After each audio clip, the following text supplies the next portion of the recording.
And with us right now is Brad Taylor. He is the vice president of MountainStar Sports Group. He's the general manager of El Paso Chihuahuas, and baseball is back. We know that after the schedule release today, 142 games from the beginning of April through the end of September. And first off, it's been a long time since we've had a chance to chat with you. Most of the times it's by phone. Thanks for doing it via Zoom now. We've decided finally to improve the technological quality of the show. We go video, we go audio. It's great to see you, and thanks for the time as always.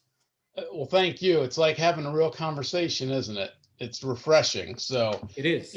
it's good to be talking about it again for sure. It has Yep. lifted our spirits today. I know that. I'm sure. I mean, it was interesting too because I was wondering when baseball was going to release the schedule, and we kind of got a hint on Twitter yesterday from some of the MLB writers. It was coming down this morning. So here it is. We now know everything that we were kind of wondering how baseball would do it. And by the way, it's 142 games, but don't think it's going to be 71 and 71 because that wouldn't fit in with the plans. It's a little unbalanced. You're going to play certain teams more than others, but ultimately, when you get the fans back in Southwest University Park to watch Chihuahuas baseball, that's something that we couldn't say happened last year in 2020.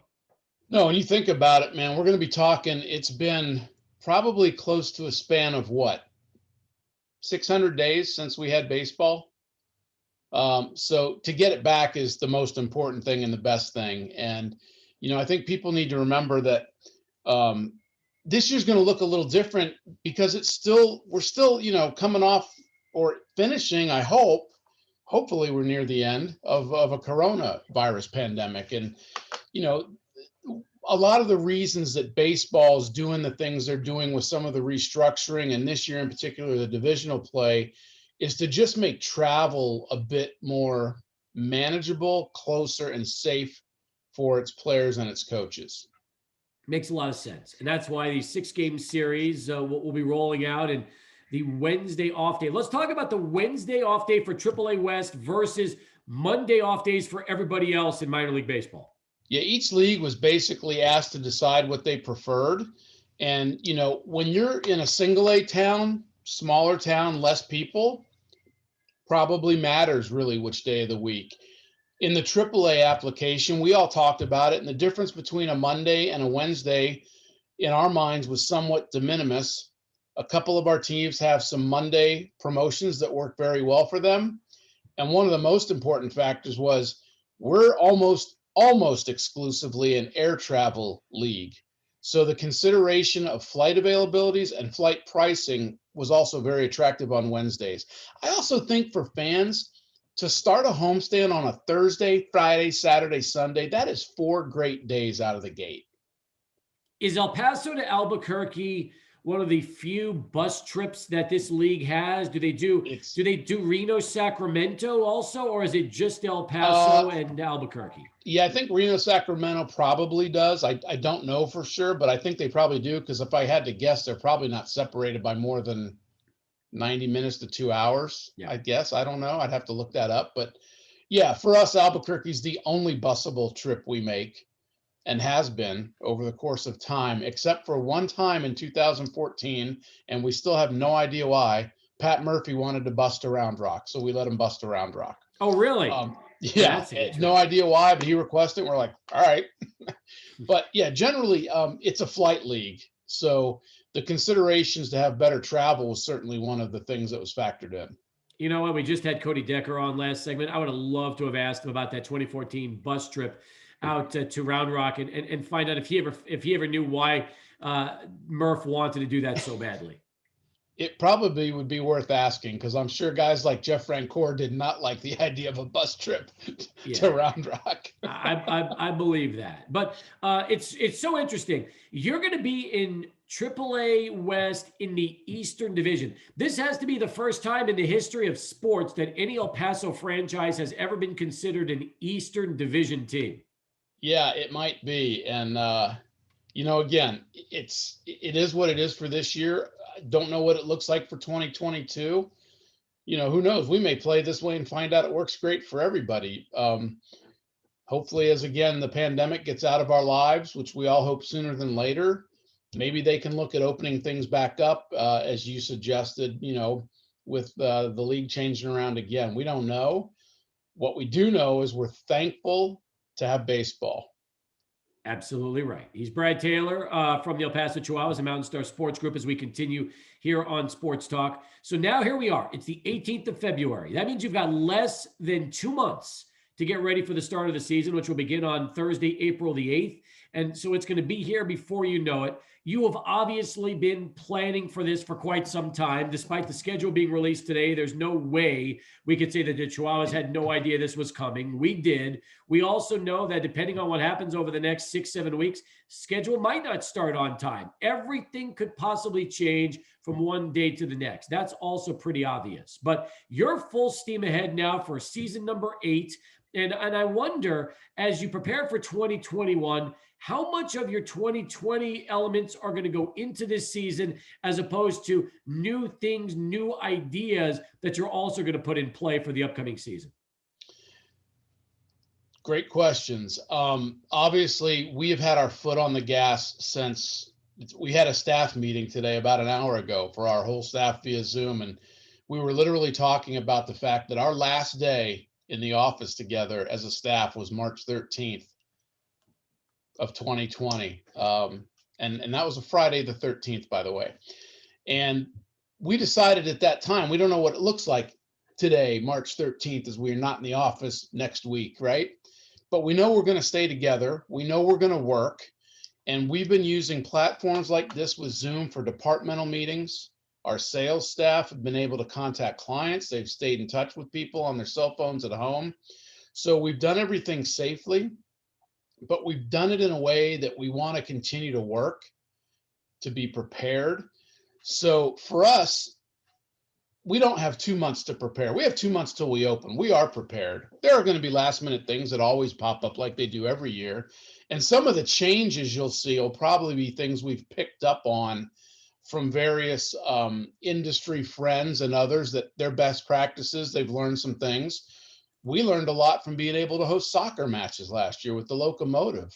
We successfully pulled off, probably, I think, 12 matches, if I'm not mistaken, that had fans at them in attendance, and we had no issues. And it was safe, and it was clean, and it was sanitized, and we had protocols. And I think people felt assured that everything was good. That we want to carry into baseball. Now, for what we had planned in 20 with some of the promotions, yeah, probably we're going to continue with those for 2021. But the good news is nobody really knows what those were anyway, because we never got to get to them. That's right. That's true. There's some things that just make sense to continue. There's some things that have changed a little bit, and the schedule dictates part of that. But I think a lot of the same great offerings you've always seen in the past are going to continue to be here. It's our goal to evolve and keep the good things going and find more of them. You open up on the road, Brad, on the 8th, and then you go to Albuquerque after Salt Lake and find yourself in El Paso on the 22nd of April for really your home opener. So an advantage for you is you start the season on the 8th, but you're not home for 2 more weeks until after that. So gives you a little more planning, a little more time, and ultimately gives the weather a chance to heat up a little bit more. And that's always nice since May's right around the corner. Yeah, one of the cool things about this schedule that not many people have picked up on just yet, we typically as an industry have always played our last games of the minor league baseball season on Labor Day, right? We now go to September 21st, and I will take games in September in El Paso all day long with the beautiful weather we have. So for us, that's another added bonus. And, to be home only at the end of April, and I think for like 8 days in the month, that's good. We're still coming off the windy season a little bit, and we are way more fortunate than most people, right, with the weather here. April's pretty good anyway. But yeah, I think those 2 weeks will also serve as good educational fodder for us to see what's going on in other cities, and anything that may arise that we can quickly pivot and make sure we're prepared for. If anybody learns something on the fly in early April that we can implement for late April. It's a good point. Brad Taylor with us again from MountainStar Sports Group in El Paso Chihuahuas baseball season schedule for 2021 released today. We're talking about that. You mentioned in the release tickets information not yet ready, and understandably so. Attendance wise, we saw the attendance last year for El Paso Locomotive FC matches, and they, were consistent and they sold out and they were great. I wonder, do you think that that number is about what we're going to start? Do you think we could go more than that? Has that even been discussed yet? So, yeah, of course, it's been discussed, and of course, it's fluid, like every other thing in our lives for all of us now, right? It could change every day. But we probably were more conservative than we could have been for locomotive. We started at 0.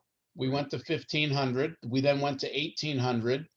I think we feel comfortable that that number for baseball will probably be somewhere in the 2,000 to 2,400 range to start, with the hopes that, again, everything gets great. We play a nice 6-month season. Maybe by the end of the season, it's a lot more loose, or mid-season, but we don't know yet.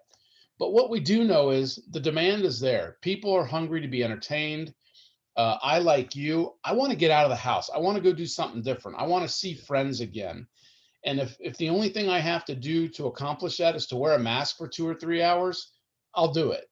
And that's what the world looks like right now for everybody, to be safe around one another until things get better. And the good thing is, things are getting better. The numbers are going down. We're an outdoor venue. So we feel like we have a lot of things on our side. And again, to our staff's credit, they have worked really hard to research, to learn, to stock up on supplies that we need to have people in this building safely. That's terrific news. And I think that when you look at 2,000 to 2,500, that's probably pretty close to your season ticket base to begin with. And we don't know yet how many will opt in or opt out. That still remains to be seen. I'm sure there'll be certain game day tickets available. But when you have reduced capacity and you haven't had sports in so long, there will be even more demand for the product now than there's probably been since year one.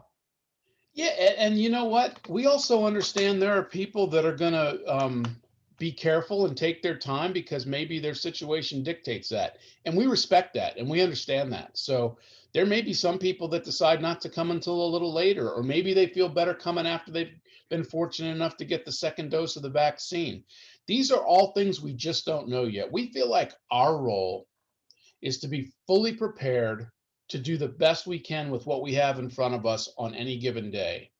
And I have full confidence in our staff, has been supported by our great ownership group, that we have all the resources in place to do things by the book, to do things safely, and to do things that inspire confidence in being able to come to Southwest University Park. Brad Taylor with us here on Sports Talk. Let's talk about a timeline. What's your timeline between now and, let's say, April, as far as fans should expect more and more announcements as we get closer and closer to the start of the season? Well, announcements regarding what? Give me an Well, example. you'll obviously have your promotions. That's Yeah. coming. Seating information will be coming. Your season seat holders, I'm sure that they will be being contacted by the organization. So even though that could be mentioned to the media, that's going to be going on Yep. behind the scenes. Any So, available tickets, things like that, Brett. yes, things may take a bit of a month by month look, and that will be beneficial so that we can be as current as possible with certain dynamics that are current, right? Like, if we know that we can have X capacity in April, that's what we're going to do for April. But then for May, maybe we announce at the very end of April what we're doing for May, because maybe there's some more bandwidth to change things. Um, Promotions, we still want to do things that encourage people to come here and have fun. I think you'll probably still see fireworks on Saturdays, no matter what the capacity limit is or isn't going to be, because that's what we're known for. Um, Days of the weeks promotions, those will still be there. We're still going to have Thrifty Thursdays and do beer specials, and seniors eat free, but that used to be on Wednesday. We're probably going to put that on Monday or Tuesday now. But there'll be information coming from us as we feel like it's pertinent and pretty reliable. I think we want it whenever we put something out there. Look, we're just in an era where it could change, but we want to be kind of certain that we feel good about it. It's so interesting. So I'm concerned that with Major League Baseball taking over the minor leagues, they could possibly take the fun aspect out of it because it's going to be That's more not like going to Major League happen. Baseball. But then I start thinking, Major League Baseball has taken so much of minor league baseball's fun and incorporated that with the big club that, if anything, you could still look at Major League Baseball and say that they have absolutely been more about evolving to the minor league success with their models than vice versa.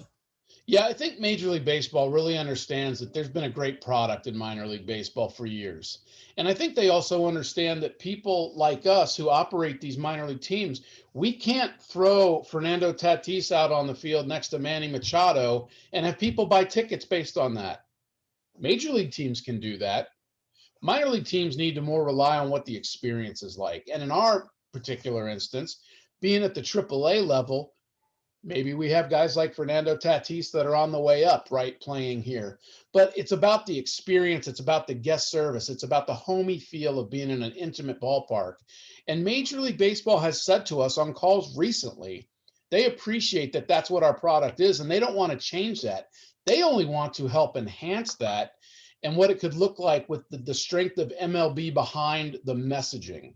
So I think you're going to see a lot more integrated effort with MLB to tout what's going on in El Paso or Durham or Tacoma or Reno or wherever, as it helps to grow the game and what it looks like. Does the 10-year professional development license also give you that security and stability so you don't have to worry about it being up every 2 years like we were normally used to prior to the affiliation agreements? Well, it's funny. We've always had this professional baseball agreement, but it's been a long time since that's been looked at and renewed. And there were a lot of things that were really out of date. Some of it as simple as like how much baggage costs to fly out, put on a plane, and who pays for it. Mhm. So it was time to update things like that. But now having a better system to entrench relationships for a longer period of time is absolutely beneficial, because there are some teams that just went 2 years to 2 years to 2 years to 2 years, right? We've always been fortunate with the Padres. We always have been happy with them. They've been happy with us. And now to be together for 10 years, that was an easy conversation. That was a really easy and rather short conversation from both sides. I'll tell We're you good. what, JJ Cooper joined us from Baseball America earlier in the week, and he mentioned that part of that license consisted of things like making sure the lighting was up to par, because some ballparks, maybe the older parks, Well, might not be lit as well as the newer parks are. yeah, and frankly, Steve, when all this came about, maybe, I don't know, 8 to 12 months ago, Mhm. one of the things I reminded people is like, hey, this is the time to be proud that El Paso has one of the best ballparks in minor league baseball. Everything here is up to standard. We don't have to go upgrading our foot candles for how bright the outfield or the infield is. We're already there. This place was built with that in mind. And many of the newer parks are like that. This was designed to take a place, and I don't want to pick on any particular town, but let's just say, for example, where I started my career in Huntington, West Virginia, it was for stadiums like that were old, decrepit, not well taken care of, players dressed away from the facility because we didn't have an on-site clubhouse, and then walked over to the park from across a parking lot. Like, that's what they want to get away from. This new iteration is about really thinking about what player health and wellness can look like in 2021. Things are different than they were 25 years ago. Question coming in to you on Twitter from YYS. He wants to know, Brad, with the canceled minor league season last year due to COVID, will season ticket holders be allowed to carry over any monies already paid into this upcoming season? Oh, yeah, we absolutely rolled over. And if you don't know that, I'm going to tell whoever your account executive was, they should have been in touch with you, because we should have called everybody multiple times by now. And for sure, yeah, you're not going to be out of your money, and we would never do that. We want to make everything whole and correct. And that's what our season seat account executives have been doing since March 14th of last year. Is, hey, look, we don't know what the season's going to look like. Then in June, the season gets canceled, right? That's when they start making the calls like, hey, we can refund you or we can roll you over. And we were really thankful that a vast majority of everybody's like, hey, look, I'm not leaving you guys. Just roll it over. I'll be back next year when we get going again. But absolutely. And if he has any questions about that, he can certainly call in here and we'll make sure that we answer any questions that he has. Sounds like a winner. Hey, listen, great stuff as always having you on the program. Appreciate the conversation, and we'll look forward to plenty more chats like this here coming up in 2021. Yeah, it's a happy day, man. This makes it real, and we're glad to get to this point. Our staff needs this as much as the fans need it. We've been deprived of the things that drive us and we love the most too. So we can't wait to be reunited with everybody and finally get here and watch everybody enjoy a cold beer and a nice hot dog at a baseball game.